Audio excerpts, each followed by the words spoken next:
Du coup, on est 17 élèves de 4e dans le collège Saint-Jean-la-Salle, sensibles à l'inclusion. Alors en fait, on a un an pour créer un projet et à la fin de ces un an, donc cette année, c'est le 11 mai à Lorient, on a un concours à passer pour pouvoir après aller au national et gagner des prix, etc. Et tous les bénéfices que nous allons faire sur ce jeu de société seront reversés à l'association de la démarche de Lorraine. Donc c'est une association qui sert essentiellement à financer des matériaux pour, admettons, un fauteuil roulant, parce que quand on est seul à financer, c'est pas possible. Et là, ce qu'on cherche, c'est des financements pour construire une maison adaptée à mon handicap. On a créé un jeu inclusif. Donc pourquoi? Parce qu'on est sensible à ça. Déjà parce que moi-même et certains de mes collègues sont en situation de handicap.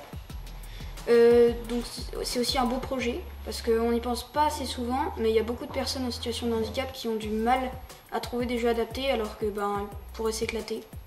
Donc on a eu l'idée de faire ça. Voilà. Les handicaps auxquels on a adapté ce jeu, donc c'est principalement les dyslexiques, les malvoyants, les personnes en situation de handicap moteur ou d'autres personnes qui ont du mal à tenir les cartes ou des problèmes de motricité. Le thème, c'est la mythologie. Le but du jeu, c'est d'atteindre l'Olympe pour devenir un dieu. On est aidé de 5 dieux. Il y a Athéna, Hermès, Apollon, Héphaïstos et Hadès. Chaque dieu représente un handicap. Ils possèdent un pouvoir selon leur handicap. Par exemple, Athéna, elle est dyslexique. Apollon, il est autiste. Hadès, il est aveugle. Hermès, il est sourd. Et Héphaïstos, il a un handicap moteur. Donc le but de notre jeu, ce serait de sensibiliser les gens au handicap et de les aider à accepter la différence.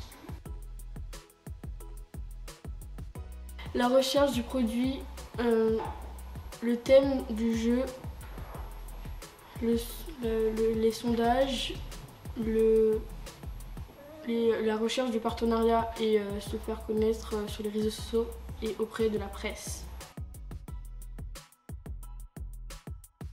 Tous les mardis et certains mercredis, on va s'organiser avec certains pôles, comme le pôle communication, qui va diffuser sur les réseaux sociaux comme Instagram ou Facebook pour montrer ce qu'on fait et notre jeu.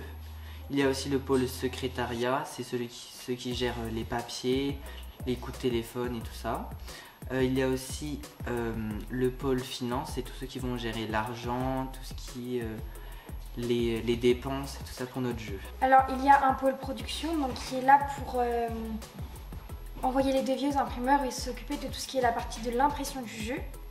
Et il y a aussi un pôle coordination donc, qui est là pour faire en sorte que toutes les équipes s'entendent bien, qu'il n'y ait pas de malentendus et que tout soit bien fait en temps et en heure.